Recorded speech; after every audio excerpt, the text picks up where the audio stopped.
So this is part A of the KhoodeelaarTV channel, online from London, UK, only on the internet, not on satellite, not on the terrestrial. And today's newspapers, Fleet Street newspapers, are stuffed full of new kind of inventions and lies for shoring up Boris Johnson and his cabal.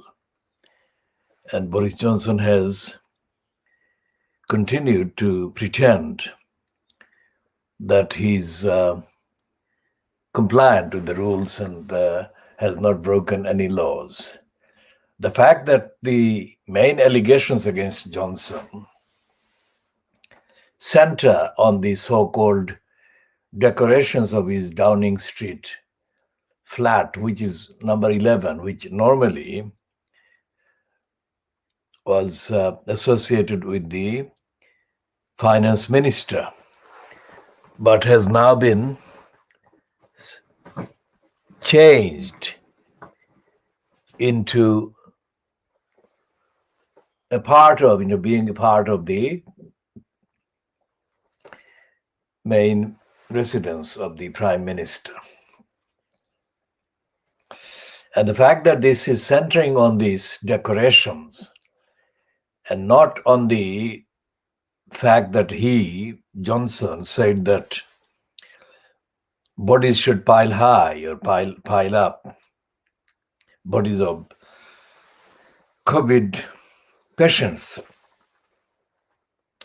should pile up, shows the bankruptcy of the entire estate, the entire estate of the UK, that is. Fleet Street appears to be completely overrun by morons. Where do these people get these idiotic ideas which they stuff the papers with? And anything as bad as Johnson and Cameron and Hancock and Gove and others are doing, are guilty of, if the Labour Party as fronted by Jeremy Corbyn, if he or any of his shadow cabinet had done anything, 1,000 part of 1,000 parts, if they had done anything like that, then Fleet Street would wage war, declare war on Corbyn. Yet every day, Fleet Street is looking for excuses to shield Johnson. Now, where do people go? Where do people go when the prime minister, so-called, and his cabinet, and the former prime minister are caught doing brazen robbery and lies and crimes? And the so-called free press is covering up the evidence, while at the same time pretending to be covering exposés of the evidence. Unbelievable. Where do people go? Where do they seek accountability from these criminals?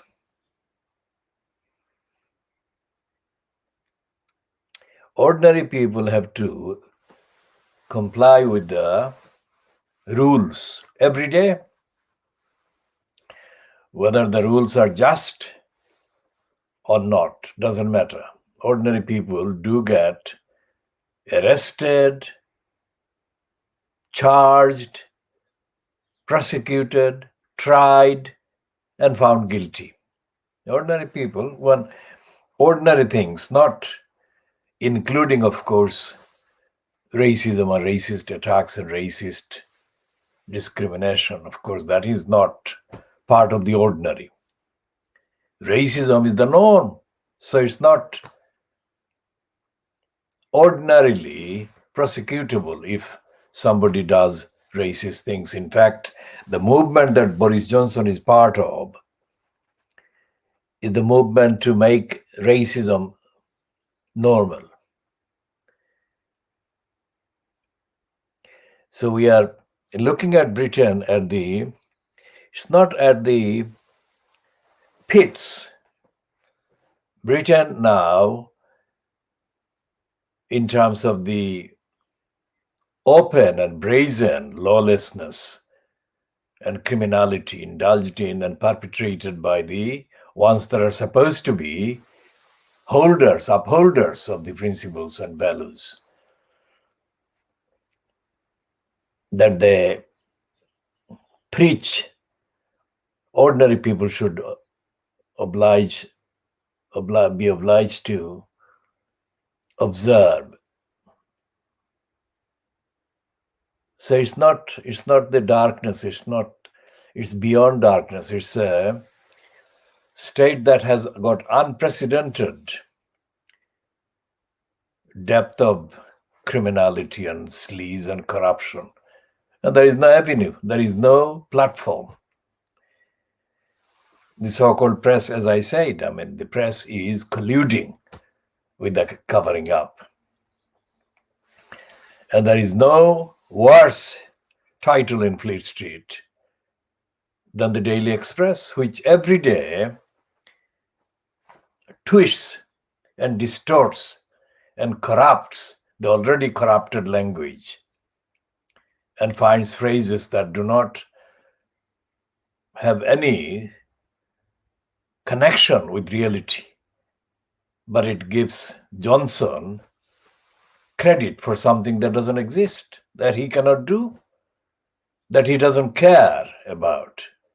So all the credits that are being given to Boris Johnson are being done intentionally to lie to the people.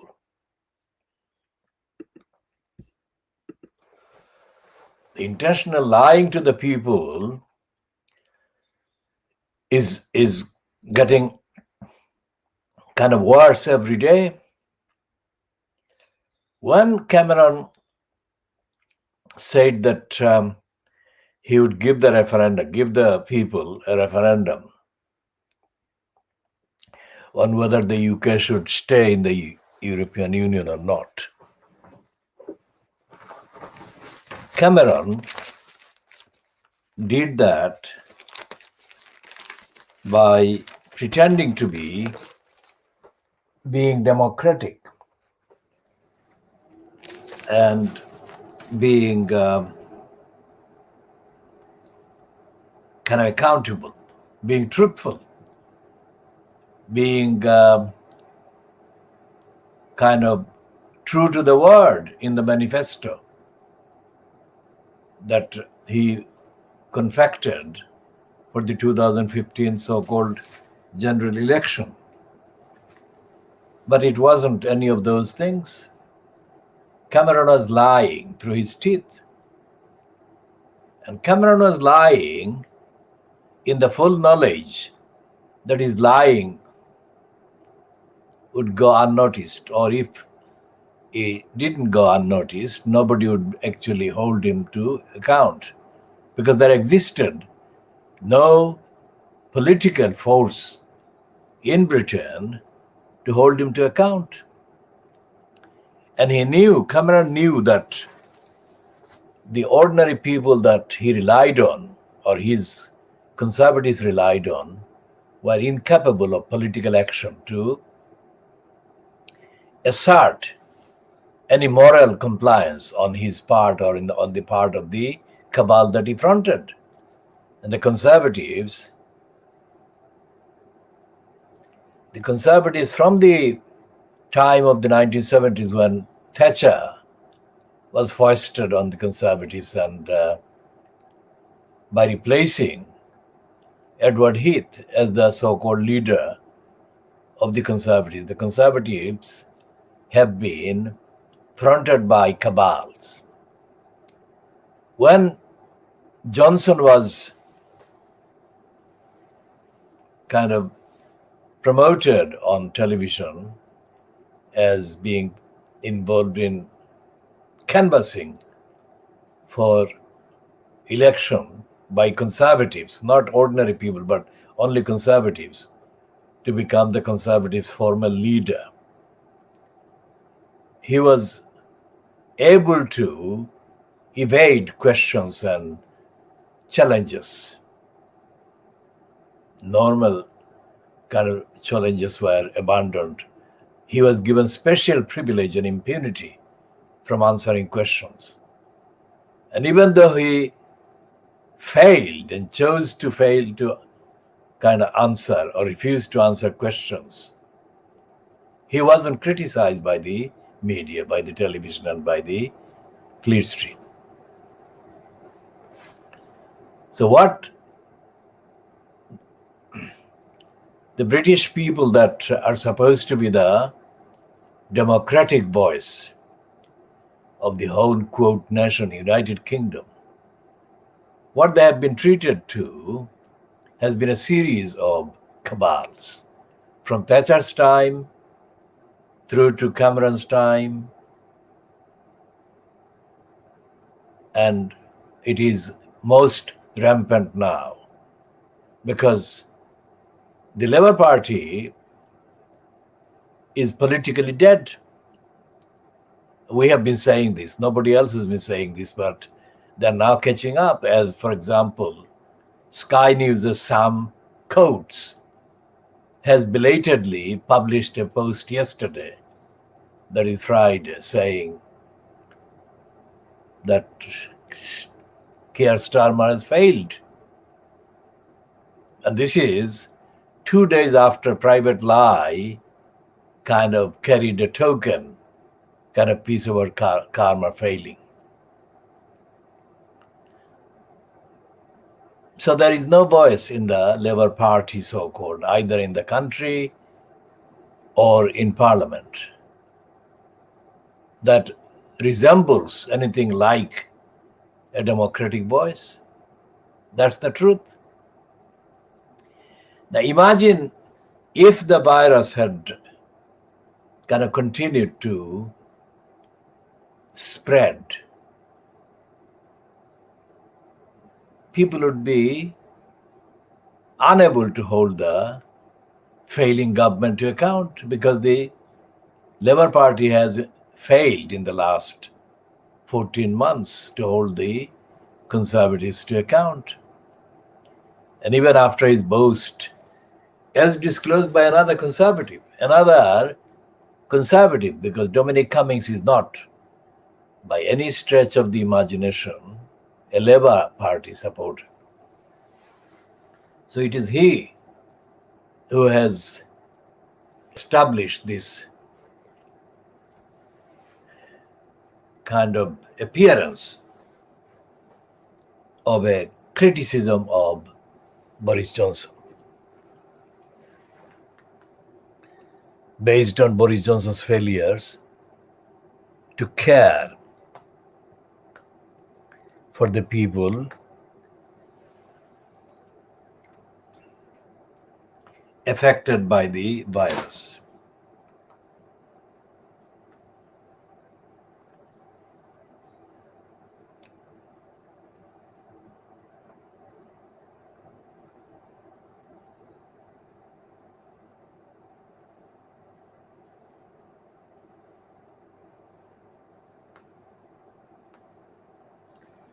And even The Guardian has now moved on and moved away from covering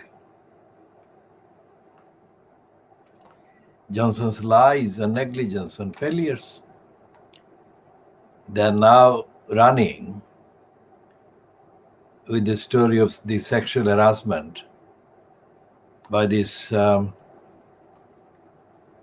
African origin actor, British actor Noel Clarke.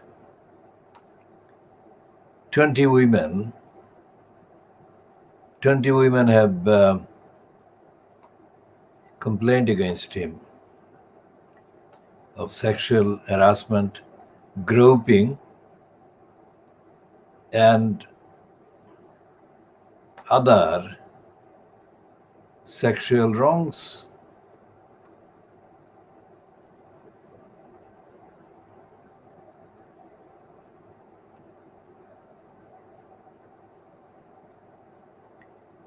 And instead of continuing with the theme of Boris Johnson's saying, let them die, pile up the dead bodies, let the dead bodies pile up in the skies, up to the skies, in the thousands. They're publishing joke pieces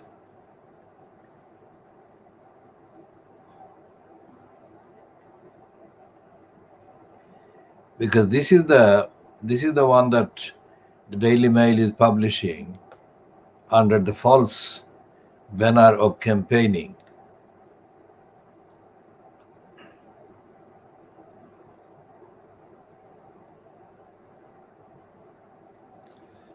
By publishing this prominent piece, thousands descended on a nightclub yesterday to drink and dance without a mask inside, even though tough restrictions remain in place for funerals. That's a contradictory thing. Now, a parlor scheme saw the Circus nightclub in Liverpool welcome revelers from 2 p.m. as it threw open its doors for the first time in more than a year.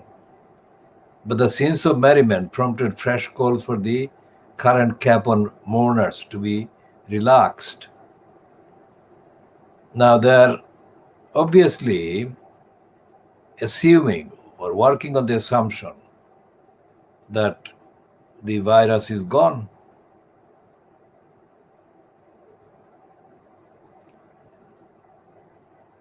But the virus is not gone. It is spreading, and it is spreading in Britain, and they're doing the same thing as the remark by Johnson about let the bodies pile up represents.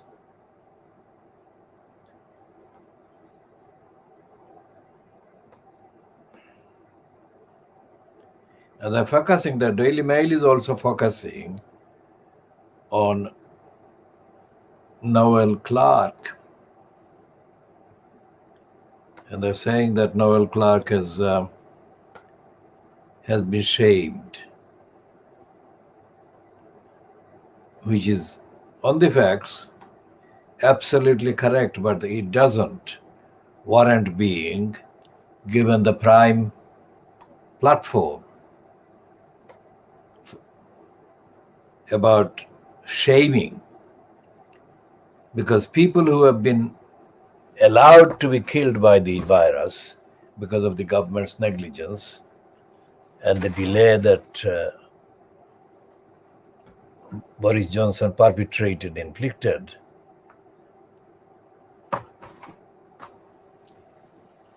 have been murdered, which is what one of the writers said a year ago as things were happening. So a year later, the truth comes out. And Fleet Street hasn't got any shame or any sense of kind of disgrace. And Fleet Street should be apologizing for covering up the truth.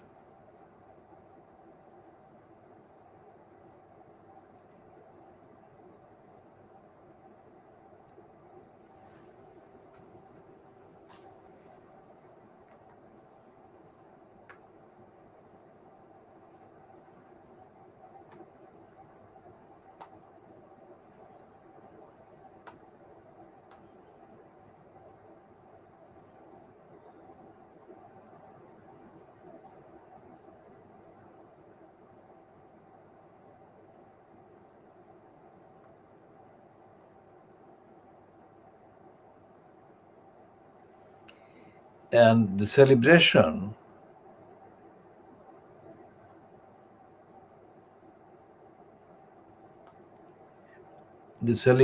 is reading like too early and too risky,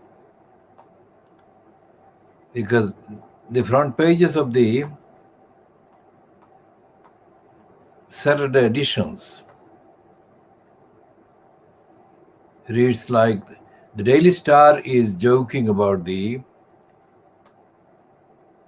telephone number, Johnson's telephone number being publicly available for 15 years.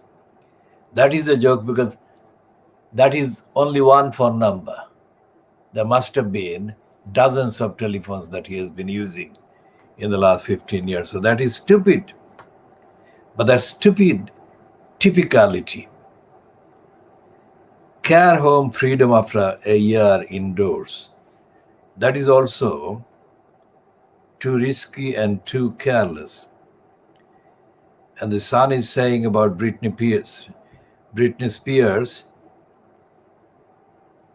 being a kind of alleged by her father as having dementia. And this is the typical Daily Express lies twisting. Here we go, Boris to rebelled holiday list. Boris to reveal holiday list. That's the Daily Express, which twists beyond condemnation. And the Guardian is doing the main piece about this Noel Clark. And the Daily Mirror is doing the piece for Kate and Wills.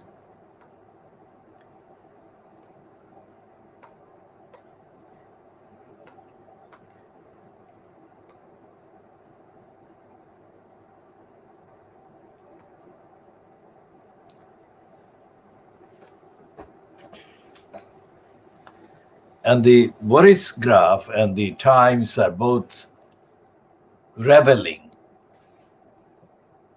in carrying irresponsible items that say that from this month, in 2 weeks' time, holidays will become normal as they were before the pandemic.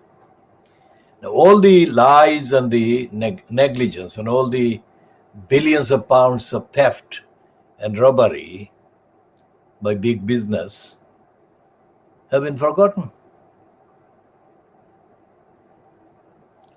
So we'll be talking about this in the next part, more in the next part, when we can show the front pages to the camera and inside pages to the camera. The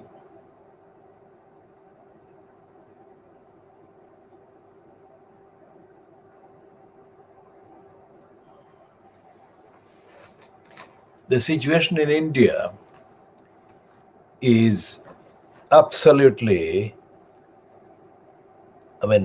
it's what is the word to use? It's the virus COVID-19 massacre is going on in India. And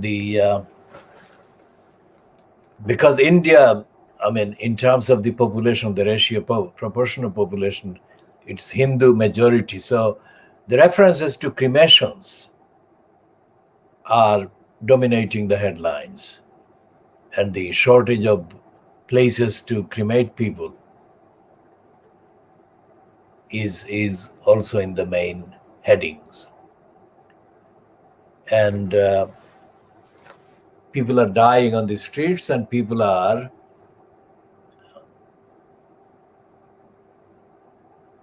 unable to bury their dead or cremate their dead. One man was pictured carrying his dead mother on the back of his motorbike. That is how bad things are in India. And questions are whether the Indian virus is spreading into the neighboring countries. The neighboring countries, of course, the most populous neighboring countries are Bangladesh and Pakistan on either side of India. And there are Sri Lanka, of course, and Nepal. And people who can buy tickets, airline tickets that are very expensive, are leaving India in desperate kind of droves. Now, what is happening in India is a consequence of Modi neglecting the virus. So the lockdown was kind of withdrawn or removed in many cases, thus causing the surge to come back. And this time it came back in 5 times more ferociously than it was originally in the surge when it occurred the first time in 2020. And there are shortages for ordinary people of supplies, oxygen and other drugs and medicine and medical care. And the people who are supposed to be caring for people, the hospital and medical staff, are themselves not well, many of them. So it's a terrible position. And given that the BJP has been in power for more than 10 years,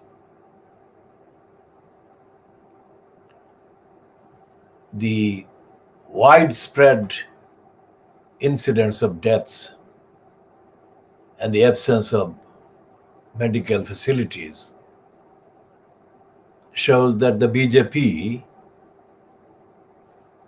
can be called Bharatiya Janata's pyres party, because the pyres, the funeral pyres, are dominating too many headings and too many reports from India and in India.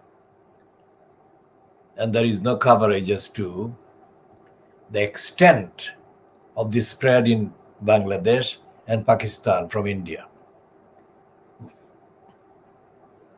It's only a matter of time before that becomes the reality and the world begins to, assuming the world in the West that hasn't got the virus to the extent that it is ravaging India and the subcontinent, the world will take notice.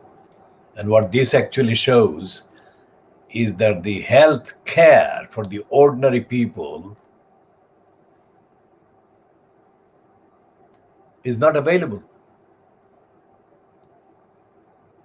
I mean, the amount of money, billions of pounds worth or equivalent, billions of dollars equivalent expenditure by all these countries in preparing for war and in enriching the rich. That is what is behind the high numbers of deaths. So we shall be looking at some of the direct pieces, visual pieces in the later parts. And we shall also look at the situation. This is 1st of May. So Sunday is the 2nd of May, Monday is the 3rd of May, Tuesday is the 4th of May. So Thursday is the 6th of May. Thursday is the 6th of May when there is the referendum in East London, Tower Hamlets and in Newham about whether to keep the corrupt post of elected mayor. Now, if the voters have been misled. And if by default they actually vote for retaining the mayor system, then it will never be got rid of. And democracy will be completely killed off in East London. This is the chance. Even by the standards or lack of standards of Tower Hamlets and Newham, elected councillors have been compelled to stay silent about anything and everything. They've been gagged by the imposition of the mayor system. And being the two boroughs, Newham and Tower Hamlets, two boroughs among the most deprived populations, they will be completely destroyed if the mayor system is allowed to remain. And we can only go by the evidence of what happened in 2010 in Tower Hamlets. There was a referendum, but it was betrayed, led down by the Labour Party, kind of quote, Tower Hamlets Labour Party clique, that actually had people who were publicly saying that they were against the mayor system, but privately they were plotting to impose the mayor system because they wanted to be candidates themselves. Whether the same thing is happening this time, we cannot say for sure, but it's not impossible that they're doing the same thing. If they don't do the same thing, and if there is a referendum no, then at least there will be the chance to work to establish democracy in Tower Hamlets. But if they repeat the same criminality, then Tower Hamlets as a community will be destroyed. So we shall be talking about the reasons why the elected system, the corrupt system of elected mayor, must be removed, must be stopped in Tower Hamlets in the later parts of the program. And then we shall be talking, of course, about the 4 Bethnal Green schoolgirls that the local council, Tower Hamlets Council, has betrayed and neglected its duties towards the safeguarding children duties that the local council owed and still owes to these girls. Although it's now 2021 and the girls are no longer children officially, but the main betrayal, negligence shown to them was done while they were children. So we shall be updating on that. And of course, we shall be looking at the legal implications of Fleet Street kind of avoiding referring to the existing laws which should be applied to prosecute Johnson and prosecute Cameron, prosecute Hancock and others. And finally, of course, we shall be looking at the political irrelevance of Keir Starmer. Even Private Lie, in the latest fortnightly edition, has published a piece condemning Keir Starmer as irrelevant. So we shall be doing the detailed discussions, diagnostic discussion, evidential discussions in the later parts.